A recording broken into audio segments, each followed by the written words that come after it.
So the market has shifted and we are seeing some really great improvements for buyers as they are making offers on properties. And one of the number one things that we are seeing that we absolutely love is seller concessions. What are seller concessions? What can they be used for? And is there a limit on how much you're able to get from the seller? We're going to talk about all of that today. Simply put, seller concessions are money from the transaction or from the close of the home that the seller ends up giving in concession to the buyer.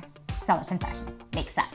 What they do, and it doesn't mean that at the closing table, the seller's gonna write a check, hand it over to the buyer, and the buyer's able to go cash that out at their bank. It's not quite like that. Instead, it's money that can be used towards the sale of the home, typically. If you're a VA buyer, stay tuned, I'll talk a little bit more. But if you are getting those monies from the seller, you're able to use that, like I said, towards closing costs. So things like your appraisal, title fees. One of the biggest things right now too is interest rates. Interest rates are high right now, so you can actually use those seller concessions to help buy down the rate. So let's just use a little example here. So if you were buying a house here in Hawaii, single family home, our average price point is at $970,000 right now. And let's say you have a 6.25% interest rate. That monthly payment at that interest rate would be probably somewhere around $63.50 a month. If you were to use those seller concessions, or you were even to buy it down the point, you're able to actually, if you bought it down by 1 point, that new monthly payment would actually be closer to $5,750. That's a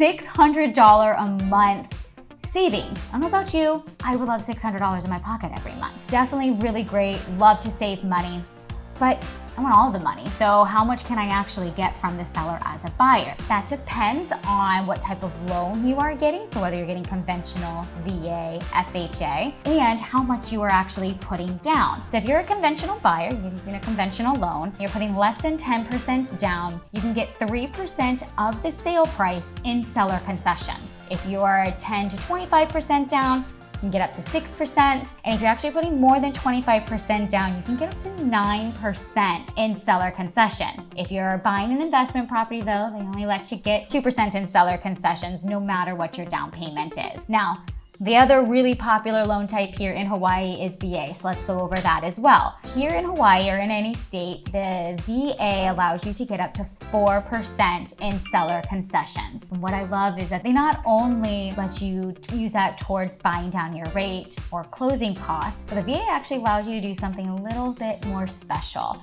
If you have any debts, they actually allow you to put that money towards those debts. So if you have a car loan, student loans, things like that, you can use those seller credits to pay those down. So basically get paid at closing for buying a house. Kind of amazing. We had buyers that closed just about a month and a half ago now. They bought $1 million house in Kaneohe, and we negotiated enough for them that they actually were able to cover all of their closing costs.